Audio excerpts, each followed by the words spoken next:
안녕하세요. 일반인의 매일 건강입니다.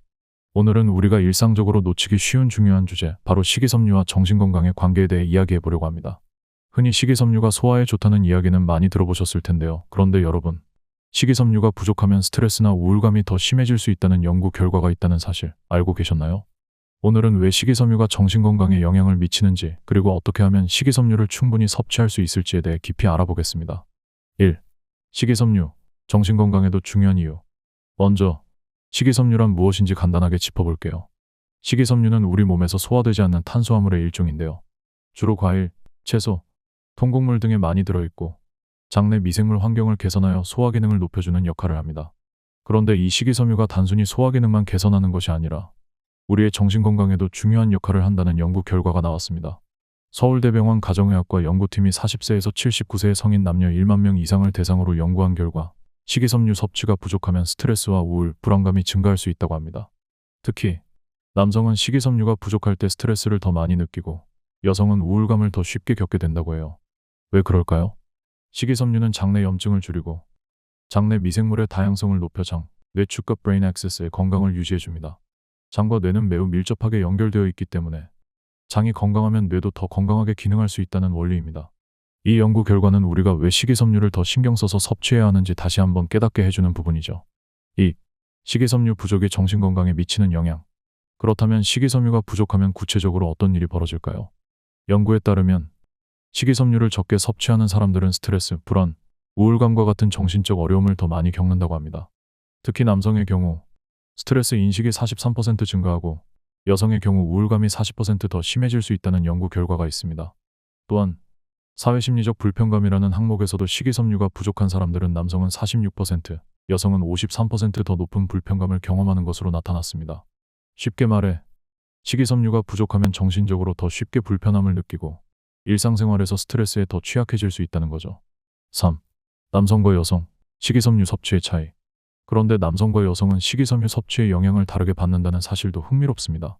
남성은 총 에너지 섭취량이 많을 때 식이섬유가 부족하면 정신건강에 더 큰 영향을 받는 반면 여성은 총 에너지 섭취량이 적을 때 정신건강이 악화되는 경향을 보인다고 해요. 왜 그런 차이가 있을까요? 연구팀은 남성의 신체가 더 많은 에너지를 필요로 하기 때문에 에너지 섭취가 많을 때 식이섬유가 부족하면 그 영향이 더 크다고 설명합니다. 반대로 여성은 소화 기능이 남성보다 약한 편이기 때문에 총 에너지 섭취가 적을 때 식이섬유 부족으로 인한 영향을 더 크게 받을 수 있다고 해요. 하지만 총 에너지 섭취가 충분하다면 여성의 경우 식이섬유 섭취 부족이 정신건강에 큰 영향을 미치지 않는다는 것도 주목할 만한 점입니다. 4. 신체 활동과 식이섬유 섭취의 관계. 또 하나 중요한 포인트는 신체 활동입니다. 연구에 따르면 활발한 신체 활동을 하는 사람들, 특히 남성들이 식이섬유가 부족하면 정신건강에 더 큰 영향을 받는다고 합니다. 왜 그럴까요? 남성의 근섬유는 주로 탄수화물을 에너지원으로 사용하기 때문에 식이섬유가 부족하면 근육 활동에 필요한 에너지를 제대로 공급받지 못해 스트레스와 피로감이 더 심해지기 때문입니다. 특히 주당 중강도 이상의 운동을 3회 이상 하는 사람들이라면 식이섬유 섭취에 더욱 신경을 써야 한다고 해요. 몸에 필요한 에너지를 제대로 공급받지 못하면 육체적인 피로뿐만 아니라 정신적인 스트레스도 더 쉽게 느껴지게 된다고 합니다. 5. 식이섬유 섭취와 정신건강 유지. 이것만 기억하세요. 그렇다면 식이섬유는 하루에 얼마나 섭취해야 할까요? 하루 2~5g에서 30g 정도의 식이섬유를 꾸준히 섭취하는 것이 권장되고 있습니다. 이는 과일, 채소, 통곡물 등을 통해 충분히 섭취할 수 있는데요. 하지만 한 가지 주의해야 할 점은 갑자기 많은 양의 식이섬유를 섭취하려고 하시면 안 된다는 겁니다. 천천히, 조금씩 늘려나가는 것이 중요해요. 갑작스럽게 많은 식이섬유를 섭취하면 소화불량이나 복부 팽만감을 겪을 수 있기 때문입니다. 6. 실생활에서 쉽게 적용할 수 있는 방법. 실생활에서 식이섬유를 어떻게 추가할 수 있을까요? 간단한 예로 아침 식사로 통곡물 시리얼이나 귀리 오트밀을 드시고 여기에 베리류나 바나나를 곁들이는 것이 좋습니다. 베리류는 식이섬유가 풍부할 뿐만 아니라 항산화 성분도 많아서 장 건강과 함께 세포 노화를 예방하는 데도 큰 도움이 되죠. 점심에는 간단한 샐러드나 통밀로 만든 샌드위치를 선택해보세요. 또한 간식으로는 당근, 오이 같은 생채소를 드시면 좋습니다.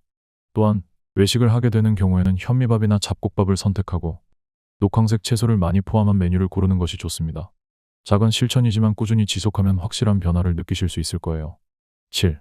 식이섬유 섭취와 정신건강. 작은 변화로 큰 효과를. 결국 식이섬유는 단순한 소화 개선을 넘어 정신건강에도 매우 중요한 역할을 합니다. 남성분들은 특히 에너지가 많이 필요한 활동을 할 때 식이섬유를 충분히 섭취해 주셔야 하고요.